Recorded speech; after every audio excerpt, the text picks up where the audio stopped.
Aleluia.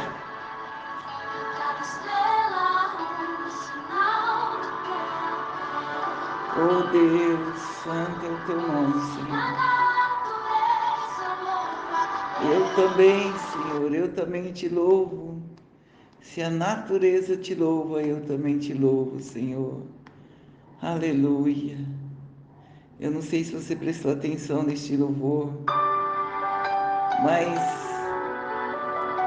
é um louvor que está falando da grandeza, está falando da beleza, está falando daquilo que o Senhor é. É muito lindo. Ele diz assim: desde o princípio, o Deus Criador, bem antes do tempo existir, em meio às trevas, sua voz se escutou no caos, a luz fez surgir, e ao teu falar, 100 bilhões de estrelas, brilho das. Planetas nascem com teu soprar. Se as estrelas te adoram, eu também. Posso ver teu coração na criação, cada estrela um sinal do teu perdão. Se a natureza louva, eu também, Senhor. Aleluia. Esse louvor é um louvor de adoração.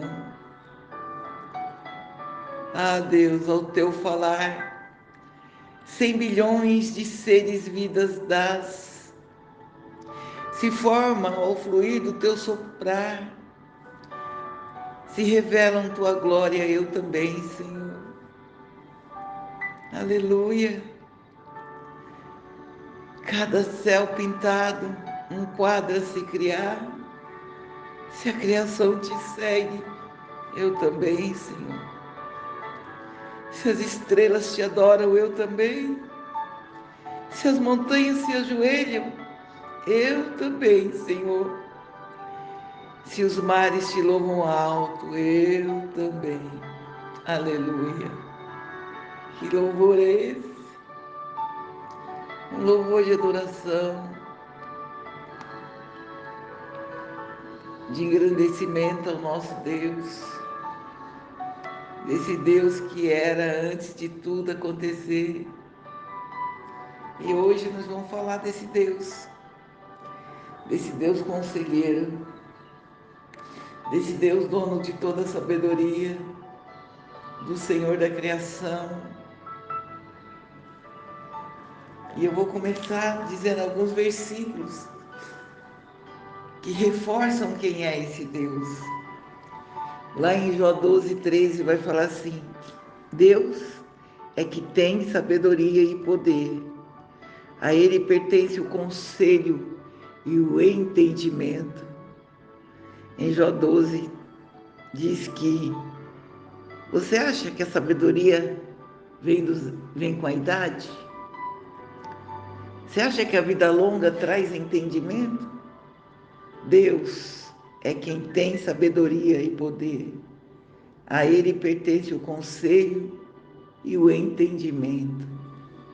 Romanos 16:27 vai falar assim: sim, o único Deus sábio, seja dada a glória para todos sempre, por meio de Jesus Cristo. Amém.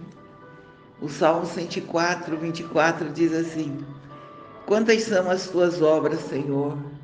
Fizeste todas elas com sabedoria. A terra está cheia de seres que criaste.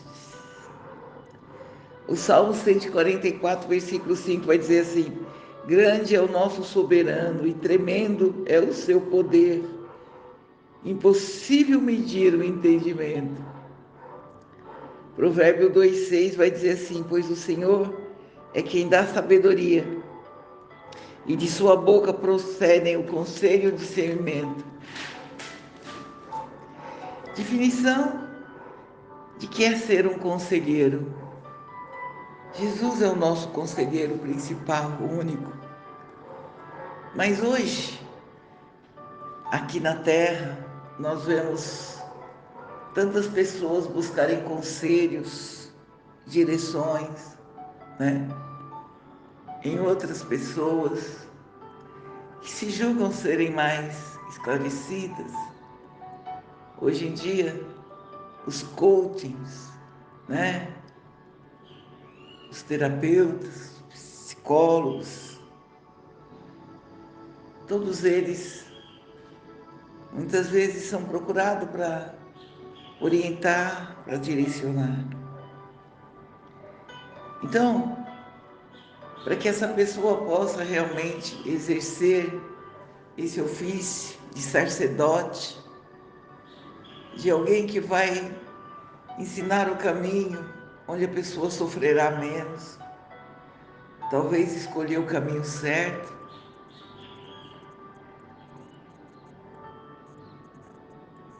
a pessoa do conselheiro, aquele que vai dar direcionamento ao treino,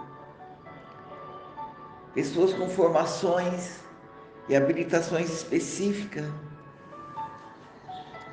Lá em Isaías 9, versículo 6 diz assim: porque um menino nos nasceu, um filho nos foi dado, e o governo está sobre os seus ombros, e ele será chamado Maravilhoso Conselheiro, Maravilhoso Conselheiro, Deus Poderoso, Pai da Eternidade e Príncipe da Paz.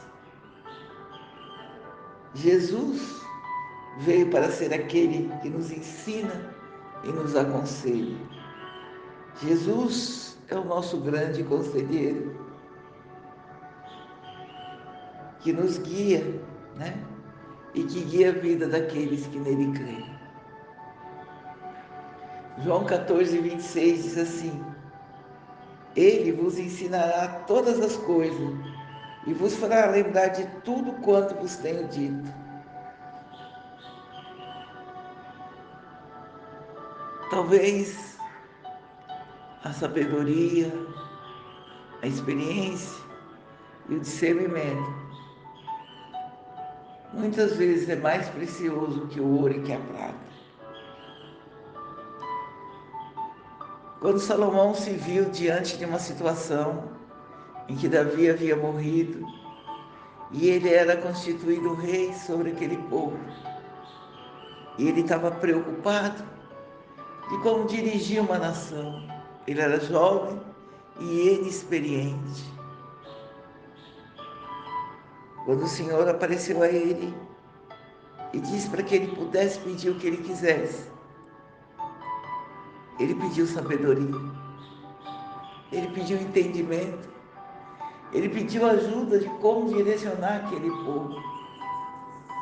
E o Senhor deu a ele não só a sabedoria, deu-lhe honra, deu-lhe riqueza, deu-lhe reinos, deu-lhe povos. Os reis, nobres, rainhas, foram ter com ele para testar-lhe a sabedoria. Eles ficaram admirados diante da sabedoria e da riqueza de Salomão.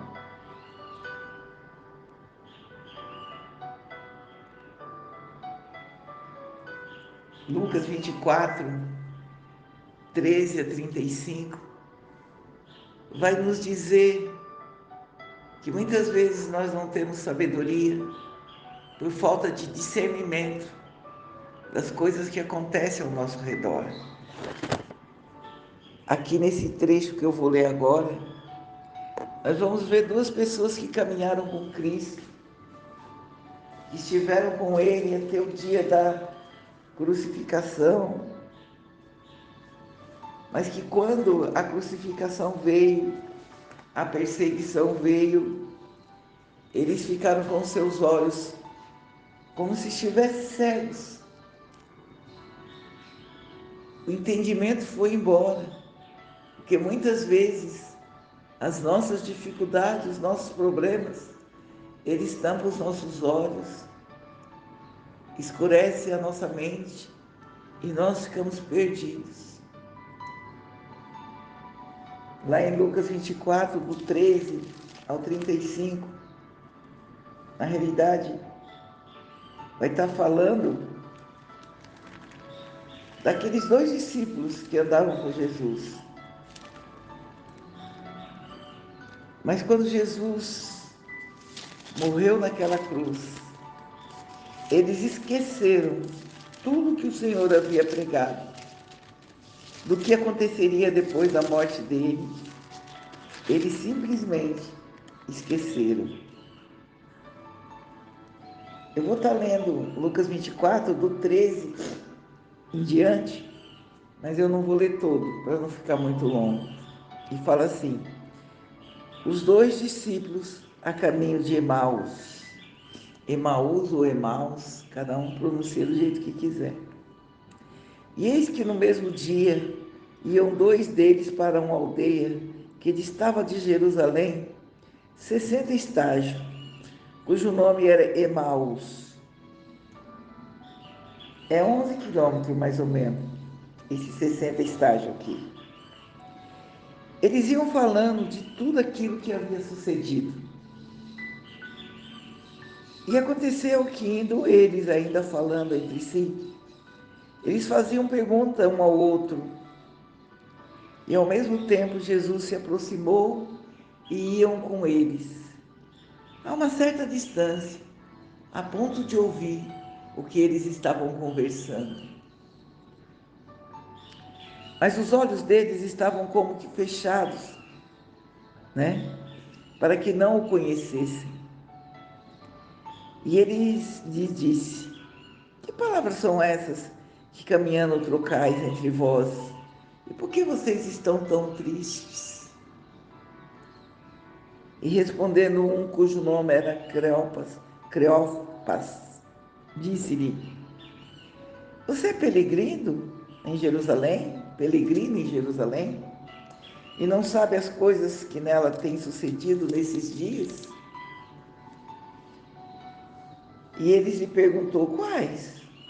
E eles lhe disseram: as que dizem a respeito de Jesus, o Nazareno, que foi um profeta poderoso em obras, em palavras diante de Deus e de todo o povo, e que, como os principais dos sacerdotes e os nossos príncipes, o entregaram à condenação e à morte, o crucificaram? Você é peregrino aqui, você não ouviu falar dele? E nós esperávamos que ele fosse o que remisse Israel. Mas agora, com tudo isso, e já sendo hoje o terceiro dia desde que essas coisas aconteceram,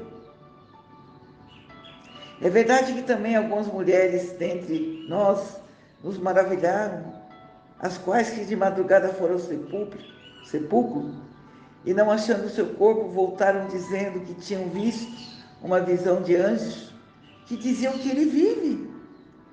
Não está sabendo disso?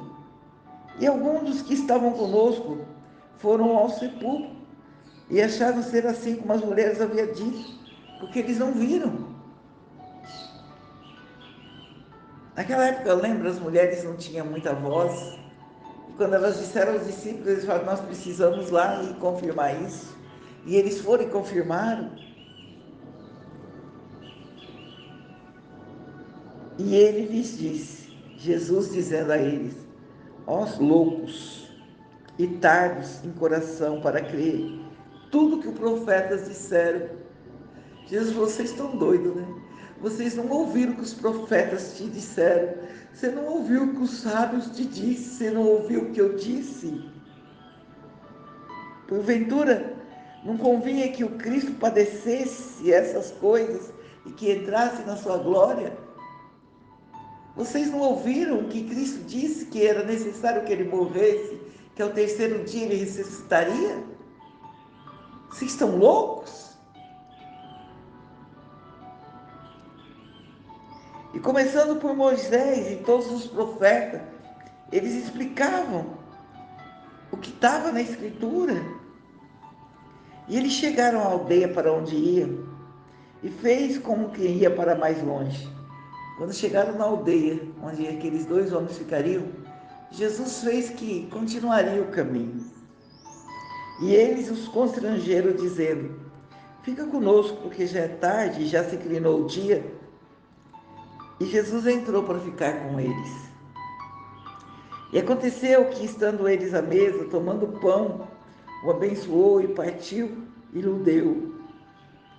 Abriram-se então os olhos e o conheceram, e ele desapareceu. Eles só foram conhecer Jesus ao partir do pão, quando eles convidaram Jesus para entrar na casa deles. Jesus abençoou o pão, partiu e entregou a eles. E quando eles levantaram os olhos, Jesus já não estava ali. E disseram um para o outro: porventura, ardia-nos no coração quando pelo caminho nos falavam e quando nos abria as Escrituras?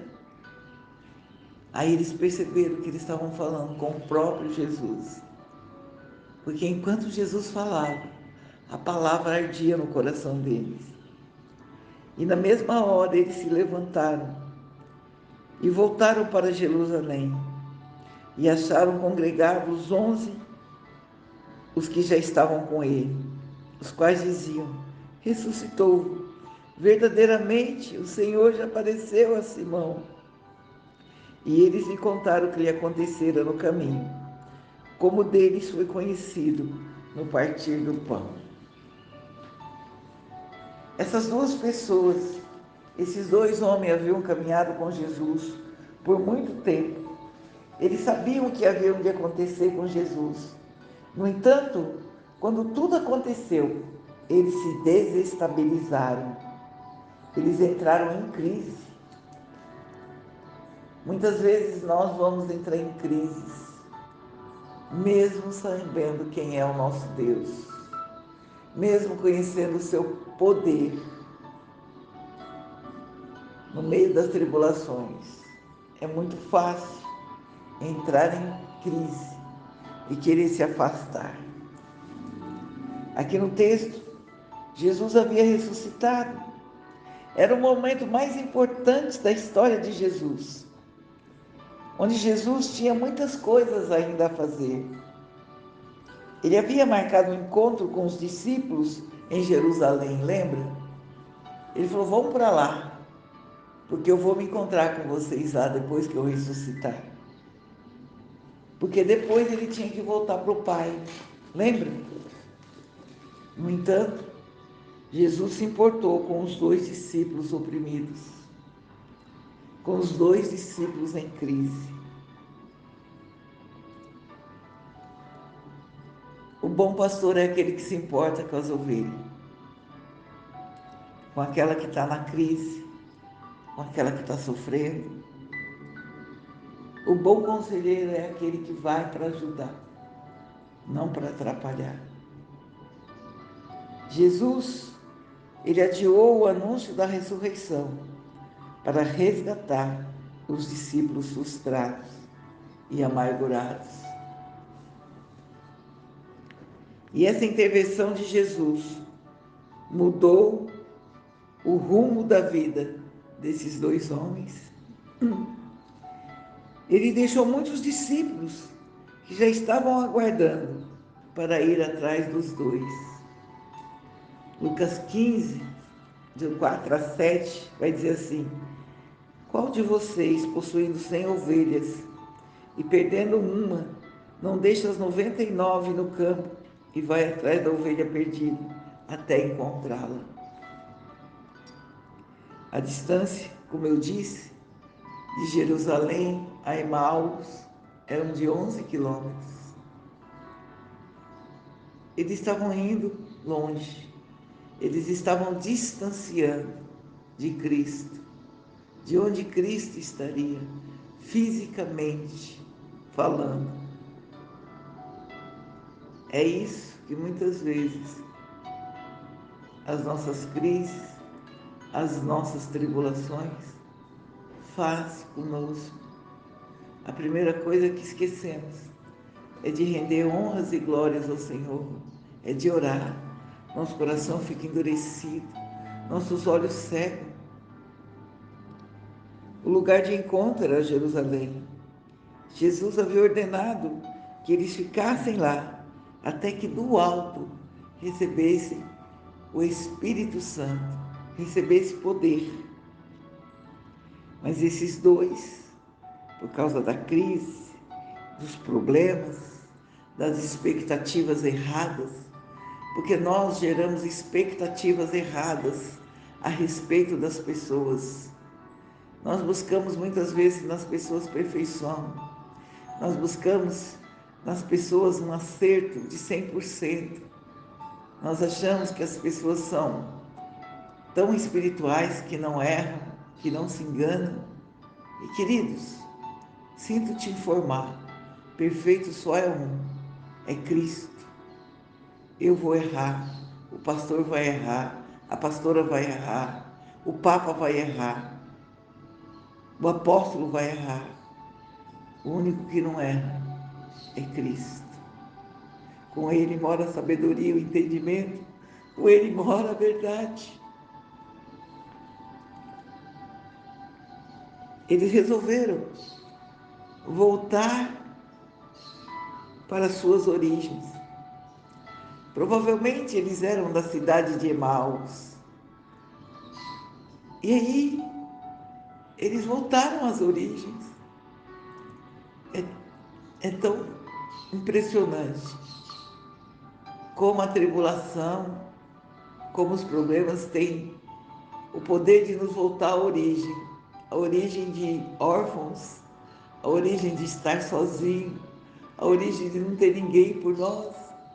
Eles estavam voltando para a casa deles. Eles abortaram a missão e voltaram a ser o que eram. Provavelmente, ali naquele lugar era o lugar da casa deles. E eles largaram tudo para seguir Jesus. Mas quando os problemas, as dificuldades chegaram, por meio de um desemprego, de uma crise familiar, de uma doença, de uma separação, é isso que acontece. A gente começa a perder o alvo que é Cristo para nossas vidas. Pedro, quando viu Jesus andando sobre as águas e pediu que fosse ter com ele, é tão interessante, né, que você percebe que enquanto Pedro olhava para Jesus, ele conseguiu dar vários passos sobre as águas. Mas que quando Pedro começou a olhar para os lados, para a tempestade, para o vento, para as gotas de águas machucando o seu rosto, ele afundou. Nosso alvo é Cristo. E nada nem ninguém pode nos tirar desse alvo. No caminho, eram duas pessoas desiludidas, desesperançadas, desanimadas, conversando sobre o que eles esperavam desse Messias. Eles falavam assim: nossa, a nossa esperança estava nele. Nós esperávamos que ele nos redimisse da mão de Roma e ele não fez.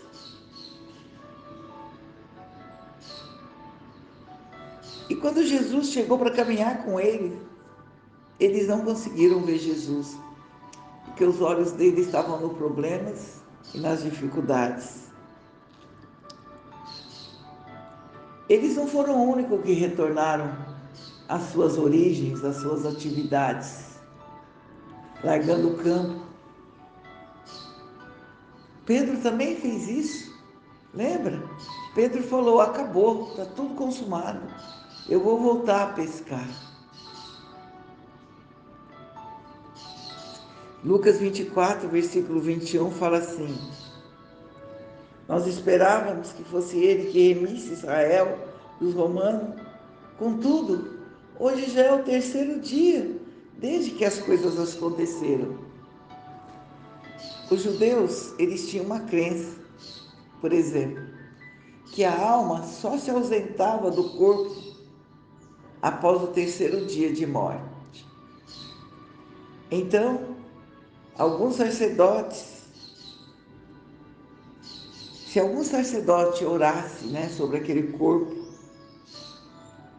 a pessoa poderia viver, mas só podia fazer essa oração até o terceiro dia. Aí eu começo a fazer uma ligação entre uma coisa e outra, né? Foi por isso que Jesus só voltou no quarto dia, quando Lázaro morreu. Lembra? Jesus não voltou no primeiro dia, não voltou no segundo, não voltou no terceiro. Porque até o terceiro dia, qualquer pessoa com fé, qualquer sacerdote com fé, orasse por aquela pessoa, ela poderia ressuscitar. Mas no quarto dia ninguém poderia fazer isso. Somente o doador da vida, somente aquele que é vida, Jesus Cristo. Por isso que ele voltou no quarto dia, para ressuscitar Lázaro, porque só ele poderia fazer isso. Eu não sei por quanto tempo o seu sonho está morto, a tua esperança, a tua alegria, os teus sonhos, mas Jesus tem o poder de ressuscitar, seja o tempo que for. Eles estavam de olhos fechados, na crise, a caminho de Emaús. Eu quero te dizer que no meio de uma crise, muitas vezes nós não conseguimos superar sozinhos. E muitas vezes temos que procurar conselheiros, pessoas para nos ajudar.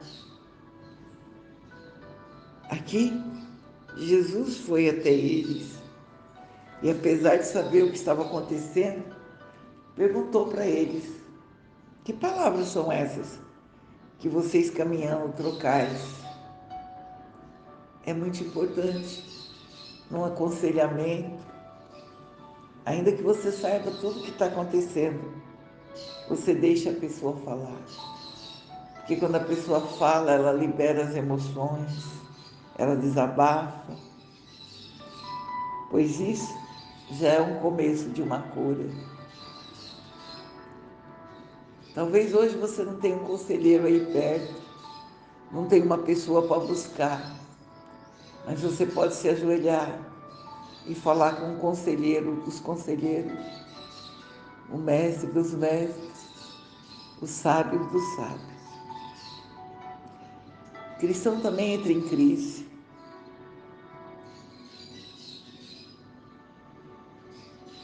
Nós também entramos em crise e precisamos de orientação,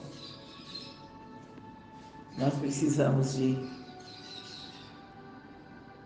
ajuda. Quando primeiro Jesus se aproximou e perguntou, depois os escutou e os confrontou e corrigiu a visão.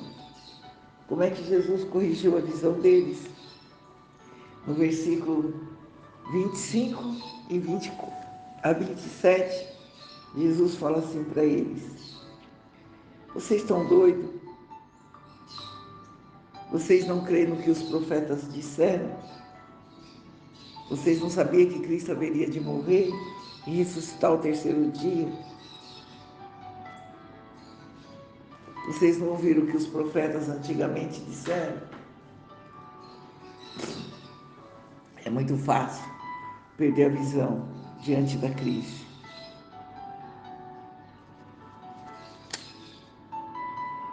O conselheiro deve querer mais que uma cura para você. Ele deve querer te consolar, te exortar. Quando eles perceberam que Jesus ia para mais longe, eles pediram para que Jesus ficasse com eles mais um pouco. Eles perceberam que aquele homem era sábio e tinha palavras de conforto, tinha palavras de consolo. Ele é o nosso consolador, ele é o nosso grande conselheiro, conselheiro maravilhoso.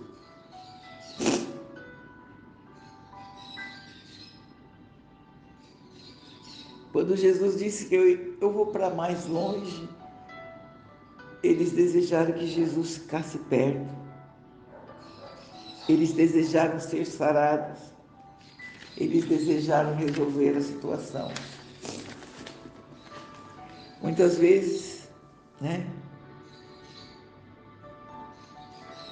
no meio de um conselho, a pessoa vai discordar, vai dar a visão dela, mas você vai entregar a visão que está na Bíblia.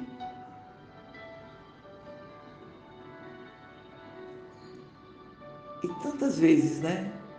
Nós aconselhamos, falamos, mas a pessoa não obedece, a pessoa não vê o lado, só vê o seu lado. E até nisso, o conselheiro tem que ser sábio, para saber o quanto as pessoas desejam ser curadas ou continuar da mesma forma.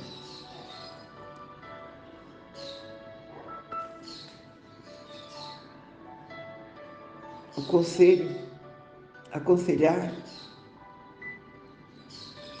é um processo de duas partes, quem aconselha e quem é aconselhado. O aconselhado precisa querer crescer, porque você vai perder tempo direcionando essa pessoa. Aqui teve uma crise, um caminho para Emaús, teve os olhos fechados, teve a intervenção e teve a decisão. A decisão partiu deles. Na hora que Jesus sumiu, eles perceberam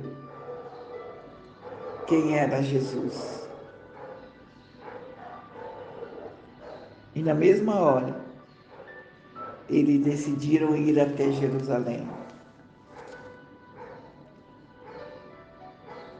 A decisão das pessoas, as decisões devem ser das pessoas, não de você como conselheiro. Devemos ajudar as pessoas, ministrar as pessoas, mas no fim, são elas que devem decidir o que querem fazer nas suas vidas. Quando o conselheiro entende isso, ele torna a vida dele mais leve. Porque o único que é o nosso conselheiro verdadeiro é Jesus Cristo. E ele dá o livre-arbítrio para a pessoa escolher.